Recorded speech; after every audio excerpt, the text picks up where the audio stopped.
Olá pessoal, tudo bem com vocês? Bom, estamos aqui no nosso vídeo especial para o Jane Austen July. Para quem não sabe do que eu estou falando, assista o último vídeo que saiu no canal ou então acesse o link que eu vou deixar aqui na caixa de descrição para você entender mais. É desafio. Quem acompanha o canal há mais tempo já sabe do que se trata o Jane Austen July, eu não preciso explicar de novo. Eu estava devendo esse vídeo para vocês há muito tempo do ranking das protagonistas femininas da Jane, porque há um tempo atrás, aí já faz um tempinho, eu fiz o ranking dos protagonistas masculinos. Então agora faltou fazer das protagonistas femininas, não é mesmo? Só um adendo, gente, só aqui um disclaimer, um adendo aqui. Só foi fácil assim a protagonista em primeiro lugar, as outras foram mais difíceis, eu tive que levar um tempinho aí pensando. E esse ranking é baseado na minha opinião, no meu gosto, e não quer dizer que ele é definitivo, tá? Esse ranking pode mudar, como já mudou ao longo dos anos, né? Eu posso ir trocando as meninas de posição aí ao longo do tempo, assim como também o ranking masculino, eu também posso ir mudando de opinião em relação aos protagonistas masculinos da Jane, né? Um outro adendo, gente, eu descobri como que coloca a posição do microfone correta agora. Venci, família. Eu tava gravando errado, com a posição errada, por isso que eu tava toda torta no último vídeo. Mas enfim, agora sim, acho que nem precisa comprar o braço, mas acho que só na mesinha assim já ajuda, já rola, ok? E também um adendo, esse vídeo vai ter spoilers, tá? Então se você não leu os 6 romances da Jane, 7, porque eu também incluí Lady Susan, então vai ter spoilers dos 6 romances e também alguns spoilers de Lady Susan. Em 7º lugar, então, eu coloquei a nossa querida Catherine Mollard de Abadia de Northanger. Isso aqui, minha edição em inglês, da Abadia. E, gente, assim, não quer dizer que só porque ela tá em último, quer dizer que eu não gosto da Catherine Mollard. Não é isso, tá? Gosto de todas, mas, como eu falei, a gente tem uns rankings de preferências aí. E eu acho que a Catherine aqui, ela é uma protagonista que ainda tá tentando se conhecer. Ela é muito nova, ela é mais nova aqui. Se eu não me engano, acho que até mais nova que a Fanny, de MSU Park. Se eu estiver errada, vocês me corrijam nos comentários, mas eu acho que ela é mais nova. E ela é aquela protagonista que eu gosto muito dela, da jornada dela aqui no livro. Só que ela, como eu falei, é muito jovem, então ela ainda não sabe exatamente bem quem ela é. Ela não tem, assim, uma característica tão marcante, na minha opinião, em relação às outras protagonistas da Jane, incluindo aí a nossa querida Lady Susan, ou não, a nossa desquerida Lady Susan, né? Mas eu diria que ela é um protótipo ali do que vai vir nos próximos livros da Jane, né? Que, pra quem não sabe, a Abadia foi um dos primeiros romances completos que a Jane escreveu. Né? Então, aqui é a primeiro rascunho, né? A primeira ideia que surgiu aí pra Jane escrever de um romance completo. Então, tem muitas coisas aqui que ela vai explorar melhor em outros livros, que a gente vai ver melhor em outros romances. Diferente, por exemplo, do Henry Tilney, que eu acho ele um protagonista sensacional aqui. Eu amo o Henry Tilney. Eu acho que ele foi bem mais trabalhado nessa questão de personalidade do que a Catherine aqui. Muitas vezes eu acho que o Henry, ele acaba ofuscando um pouco a Catherine em alguns momentos aqui do romance, tá, gente? Mas isso não quer dizer que ela não tem o brilho próprio dela, principalmente aqui no final, né? Quem sabe aí, quem sabe, quando ela foge, né, praticamente ela vai embora, expulsa aqui da Abadia, né, então ela tem seus momentos interessantes aqui no livro, mas pra mim ela fica em 7º lugar. Em 6º lugar, eu coloquei então Susan Vernon, a nossa Lady Susan, a protagonista que todo mundo detesta, eu acho, porque assim, gente, eu sei que tem alguns fãs da Jane Austen que gostam da Lady Susan, tá? Por aquilo que pareça, né, eu falei, gente, a Lady Susan. Mas é porque a Lady Susan, ela é uma personagem cativante, de certa forma. Apesar dela não ser, assim, a pessoa mais correta do mundo, né? Dela não ser aquela pessoa que você fala, nossa, como eu gostaria de ser amiga da Lady Susan. Ela não é, né, esse tipo de protagonista. Mas a Lady Susan, ela é marcante. Ela é aquela personagem que você não consegue ficar indiferente a ela, tá? Ou você vai acabar gostando dela, de certa forma, ou você vai detestá-la. Não tem meio termo, assim. Não tem como você falar, é uma personagem que pra mim passou despercebida. Não. Não é à toa que o livro se chama, né? A novela se chama Lady Susan. Leva o nome dela, justamente porque ela é ali a maquiavélica, né, que faz ali todos os planos, dobra a vontade da sua família, às vezes até mesmo da própria filha em alguns momentos ali, ao que ela quer. Ela não tem um final triste, tá? Quem já leu sabe, o final de Lady Susan, ela até que acaba sendo recompensada de certa forma, ela não acaba se dando mal, muito pelo contrário, ela acaba até que se dando bem, talvez não exatamente da forma como ela esperava, mas no final das contas ela não se dá mal não, né?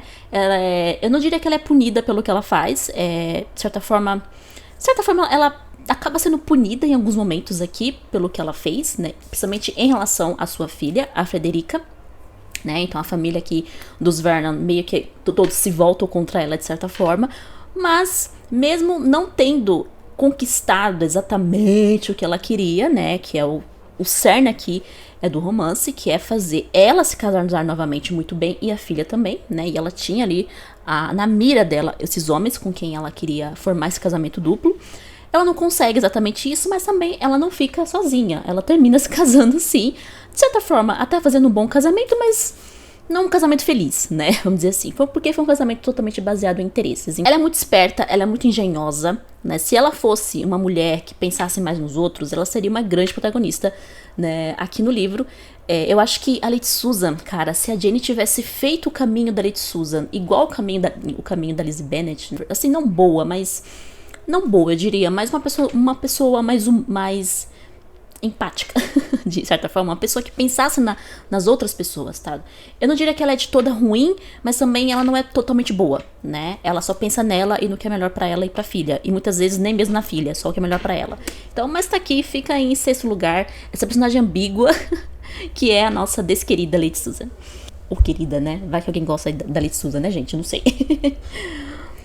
Em sexto lugar, uma protagonista que, assim como Lady Susan, também ela é polêmica entre os fãs da Jane, mas eu sou do time que não tenho nada contra a nossa querida Emma Woodhouse, de Emma, mas um romance que é levado o nome da protagonista, né?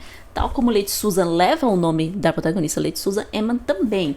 É interessante pensar nisso, né? Se a Emma não tivesse quebrado a cara, se decepcionado, né? Visto que o mundo não gira em torno dela, né?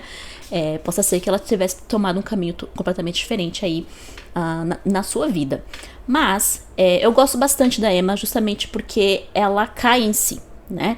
Ela é mimada, sim, ela tem tudo de bom e do melhor, ela acha que todo mundo tem que fazer o que ela acha que é o certo, mas ela percebe que as coisas não são assim, né? Que a vida é mais complexa, que as relações humanas são muito mais difíceis do que aparenta, não é uma coisa fácil, não é uma coisa simples. Ela aprende que muitas vezes a gente tem que ser mais humilde, né? O que é difícil. Então nesse aspecto, em alguns momentos, assim, eu entendo a Emma, porque a humildade é difícil, tá, gente? A humildade é uma virtude que a gente tem que conquistar ao longo da vida. A verdadeira humildade, né? Que não é você andar esfarrapado, não é você andar sem nada. Isso não é humildade. A humildade verdadeira é você reconhecer quando você está errado, né? Que você fez algo ruim, que você falou algo ruim, que você não falou algo legal, você saber pedir desculpas, você saber reconhecer um erro, que é o que vai acontecer aqui com a nossa querida Emma Woodhouse. Então, e ela, de todas as protagonistas, hoje em dia é muito fácil a gente encontrar uma Emma Woodhouse, ou nós mesmas sermos uma Emma Woodhouse sem saber,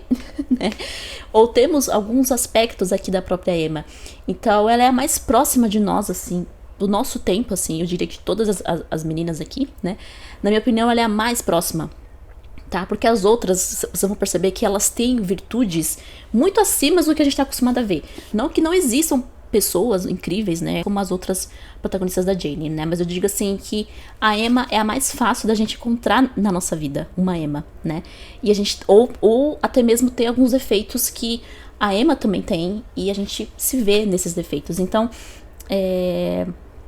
gosto muito da Emma, dou muita risada nesse livro aqui, gente, ele é muito bom. E eu gosto muito dessa jornada também que ela passa, né, de que o mundo não gira em torno do umbigo dela, não é mesmo? Então aqui fica em quinto lugar a nossa queridíssima Emma Woodhouse, e eu adoro o filme. Adoro as adaptações de Emma, gente, eu acho sensacionais. Em quarto lugar, nós temos aqui nossa querida, maravilhosa, assim, sensacional, Eleanor Dashwood, de Razão e Sensibilidade. Pra mim, ela é a protagonista realmente do livro, tá, gente? Eu sei que alguns leitores talvez possam achar que é só a Marianne. A Marianne acaba dividindo com ela ali o protagonismo, mas eu diria que a história realmente é, do ponto de vista, muito mais da Eleanor do que da Marianne. E eu amo demais a Eleanor, gente. Desde a primeira vez que eu li Razão e Sensibilidade, foi o primeiro livro que eu li da Jane, inclusive.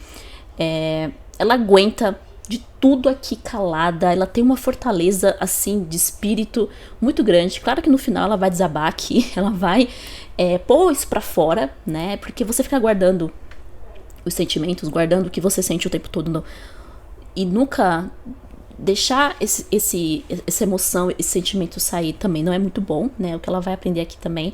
E ela vai aprender também que é legal você compartilhar a sua dor, né, ela vai ver ali toda a trajetória trágica da sua irmã, a Marianne, vai ficar do lado dela, vai apoiá-la, não vai abandoná-la.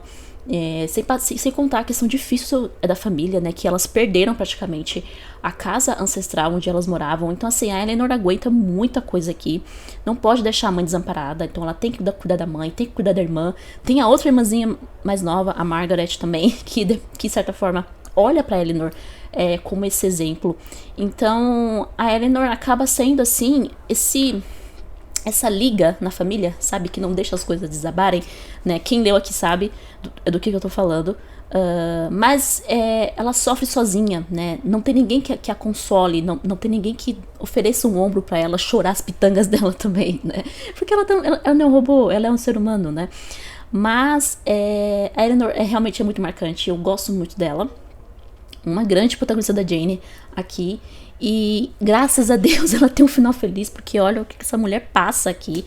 Aguentar tudo sozinha, tudo calada, gente, não é fácil, né? Eu entendo que muitas vezes não tinha como ela reagir, não tinha como ela tomar uma atitude, né? Porque, como eu falei, muitas vezes ela tá de mãos amarradas aqui, mas é uma baita protagonista de verdade aqui, de Sense and Sensibility, né? Razão e Sensibilidade da Jane Austen. Então, em quarto lugar, Eleanor Dashwood. Em terceiro lugar, não poderia ser diferente, tinha que ser dela, da Fanny Price, de Mansfield Park, gente. A Fanny Price foi uma protagonista que foi ganhando o meu coração ao longo dos anos, tá? Eu não amei a Fanny logo de cara, logo na primeira leitura que eu fiz. Foi nas releituras, foi nas releituras que realmente eu fui vendo a grandeza dessa protagonista aqui. Injustiçada muitas vezes pelos fãs, tá? Vocês parem de ficar falando mal aí da Fanny Price, porque ela não é isso que vocês estão falando, tá? Tem que levar em consideração que a Fanny Price, ela é uma das mais jovens, assim como a Katharina Mollard, né? E ela é muito madura para a idade dela, né? Ela tem uma maturidade até precoce aqui, justamente pela sua situação na vida, né? Então ela não tem os privilégios de ser herdeira de uma grande família. Ela vai viver praticamente de favor na casa ali do seu tio. Então ela não tem exatamente uma posição ali muito clara na família, né? Ela vai sempre ser a outsider, de certa forma, pelo menos até aqui a terceira parte do livro, né? Quando as coisas viram, né? Quando as coisas mudam aqui em relação a isso, depois que todos os primos dela, de certa forma, acaba decepcionando o tio, né? E o que mais me encanta na Fanny Price é justamente ela ter fortaleza de espírito, assim como a Eleanor também tem, e ela não se dobrar à vontade dos outros, nem mesmo à vontade da sua família. Que, né, aqui a gente tem um episódio clássico do Henry Crawford, né, que pede a Fanny em casamento, e ela sabendo que ela não faria feliz, eles não seriam felizes juntos. Eu sei que tem muitas teorias aí falando que não, eles iam dar certo, ele ia mudar, mas gente, meninas, vamos falar a verdade, vamos conversar aqui. Você acha mesmo que o cara foi cafajeste a vida inteira? Que de repente, casando, ele vai mudar? Ele vai deixar de ser cafajeste? Possa ser que em a cada 10 casos isso aconteça, gente. Mas assim, eu não quero pagar pra ver. E acho que a Fanny também não queria, né? Porque é um risco muito grande. Você tá colocando a sua felicidade, né, matrimonial, se aliando a uma pessoa que... Cadê as virtudes? Cadê as virtudes? O Henry Crawford não tem as virtudes que a Fanny tem, né? E logo na primeira oportunidade, a gente sabe o que acontece, ele, né, foge com a Mariah. Então, ele tem fraqueza de espírito, né? A Fanny poderia ser traída por ele, né? Nada impede dele não traí-la, mesmo quando casados. Então, ia ser um casamento complicado, ia ser um casamento difícil com o tempo, né? Eu não acho que o Henry não gostasse de fato da Fanny. Dá a entender aqui que realmente ele gostava dela, que ele não tava mais brincando. Porém, talvez não ia ser um casamento tão feliz assim, tá? Eu sei que tem fanfics que a galera escreveu, que possa ser. É complexo esse cenário, tá, gente, tá? Possa ser que sim, mas eu, assim, sendo realista, tá? A gente... Claro que os livros, tudo pode acontecer, mas sendo realista mesmo, eu acho que ia dar ruim. Ia dar ruim, sim, esse casamento. Então, E ela não se dobra, ela não aceita, o tio ameaça, fala que vai tirar ela de casa se ela não casar, ela aceita que ela não vai mais ficar ali com eles, volta a morar com os pais ali um tempo, meio que uma punição dela, né? E mesmo assim, ela não se dobra. Ela sabe que, mesmo sofrendo, ela sabe que é o melhor pra ela. Ela sabe que aquela união não seria benéfica nem pra ela, nem pro Henry. Eles não seriam felizes. E justamente por isso, eu tenho total admiração pela Fanny Price. Não é toda mulher que faria isso. Muitas mulheres iriam acabar aceitando pra ter sossego na vida, né? Coisa que o Henry daria, de certa forma. Ela teria dinheiro, né? Ele tem posses aqui. Ele é um rapaz independente, né? Que a gente fala. E ela não se revolta com a família, ela não murmura, ela aceita, né? E ela aguenta as decisões delas. Então, essa força de espírito de essa é minha decisão, é isso que eu vou fazer, eu vou aguentar as consequências da minha decisão, é que torna aqui a Fanny Price uma protagonista incrível aqui em Mansfield Park. Então, Fanny Price em terceiro lugar no nosso ranking de protagonistas. Bom, em segundo lugar só faltam 2 protagonistas, já, gente. Só faltam 2. E não podia ser outra. Elizabeth Bennet, de Pride and Prejudice, Orgulho e Preconceito. Gente, o que falar da Lizzie Bennet, gente? A nossa Lizzie, ela é maravilhosa, engraçada, irreverente, às vezes injusta, né? Que ela vai fazer acusações injustas aqui ao nosso querido Mr. Darcy. Mas ela é muito carismática. O carisma da Lizzie aqui é impressionante, assim. Em todas as adaptações de Orgulho e Preconceito, assim, se tem uma coisa que eu não reclamo é das atrizes que fazem a Lizzie, porque a gente tem ali facetas diferentes da Lizzie, mas todas elas muito marcantes, muito carismáticas mesmo, de verdade. E a Lizzie tem uma jornada muito linda no livro, né, cheia de altos e baixos, né, que é a jornada dela entender que nem sempre as opiniões dela estão corretas, né, nem sempre os julgamentos que ela faz aqui no livro, né, que ela é toda de si, né, falando, eu sei o que é melhor pra mim. Bom, né, considerando que ela tem 21 anos aqui, é normal a gente ter esse pensamento aos 21 anos, né, estou com 31 aqui agora, né, gente, mas ela aprende que muitas vezes a gente tem que deixar o outro falar, né, deixar o outro mostrar quem ele realmente é e não se deixar enganar pelas aparências, pelo orgulho e pelo preconceito também, né? Ela quase perde a felicidade ali, caindo na armadilha de um cara que não era exatamente aquilo que ela estava achando que ele era, né? O Mr. Wickham, e deixando passar, quase perde o amor da vida dela, que era o Mr. Darcy, né? Justamente por esse orgulho que ela tem, que é muito grande, né? A gente fala muito do orgulho do Mr. Darcy, mas a Lizzie também é bem orgulhosa aqui, né? E eu te entendo, Lizzie Bennet, porque às vezes sou orgulhosa. E é muito difícil a gente superar o orgulho e aceitar com humildade quando a gente erra, né? Que é o caso aqui da nossa Lizzie Bennet. E ela precisa sair desse pedestal para ela enxergar realmente o que estava na frente dela, mas por conta do seu orgulho, ela não enxergava, né? Pra ela ver quem são as pessoas que realmente valeu a pena estar do seu lado. Então, não podia ser diferente. Em segundo lugar, Lizzie Bennet, de Orgulho e Preconceito. E em primeiro lugar, gente, sobrou quem? Ela, a incrível, maravilhosa Anne Elliot, de Persuasão, gente. Gente, por muito tempo, a Lizzie foi a minha protagonista número 1. Mas, agora mais velha, né, aí nos últimos anos, Persuasão ganhou meu coração como o meu favorito. E a Anne Elliot também.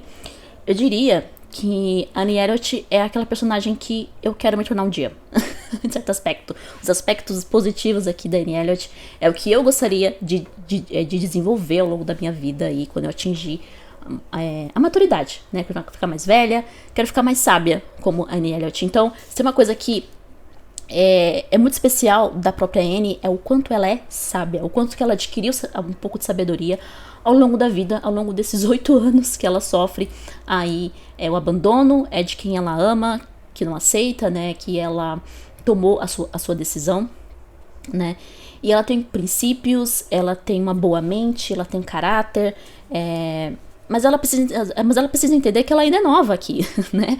Que a vida não acabou pra ela, né? Que a vida ainda continua, que ela vai ter oportunidade ainda de resgatar o amor da vida dela, né? Que eles vão poder se encontrar de novo. E justamente nesse momento, assim, um pouco antes já, a gente percebe que a Annie, ela tá começando a sair do casulo dela aqui, pelo menos no final da primeira parte, né? Estou relendo, né, gente? Então, ela, aos poucos, ela vai saindo, ela aos poucos vai ganhando mais protagonismo ali na história. E é justamente nesse momento que ela deixa mostrar quem ela é de verdade, né? Esse coração bondoso, essa mente brilhante que ela tem, né? Esse amor que ela tem pela sua família, que muitas vezes não merece o amor dela, né? Mas que mesmo assim ela os ama. É que justamente que vai de novo atrair o Capitão Wentworth de volta pra ela. Coisa que eu não acredito que ele deixou de amá-la. Eu acho que o Capitão Wentworth vai falar, ele mesmo fala que continuava amando em todo esse tempo, né? Em todos esses anos, só que ele estava ressentido, né? Então, a jornada do Capitão também é muito bonita aqui. E a jornada da Annie é maravilhosa. E ela também aprende a pensar por si mesma, né? Ela aprende que ela pode pedir conselho pra um, pedir conselho pra outro, mas no fim das contas, gente, quando é uma decisão importante da sua vida, é só você que pode tomar, né? Ninguém pode tomar as decisões por você. Você pode pedir ajuda, você pode pedir conselho, mas no final das contas é você e Deus, e você e Deus pra tomar as suas decisões. Então, a jornada, eu amo a jornada da Annie Elliot aqui no livro, eu acho maravilhoso. É um livro que mexe muito comigo, me emociona demais, assim. É muito singelo, ele é engraçado em alguns momentos também, mas é um livro que é a maturidade tanto de autora como também de pessoa da Jenny. A Jenny já tinha 30 e poucos anos quando escreveu esse livro, então a gente percebe aqui uma maior maturidade na sua escrita, na forma como ela lida com essas questões complexas dos relacionamentos humanos. Então eu amo muito Persuasão e amo muito Annie Elliot também. Em primeiro lugar, para nossa Annie. Bom, gente, e é isso. Esse é meu ranking das protagonistas da Jane hoje, em 2025. Vamos ver se esse ranking vai continuar assim nos próximos anos. Me contem aí nos comentários qual é o ranking de vocês das protagonistas. E a gente se vê no próximo vídeo. Beijo pra vocês e até mais.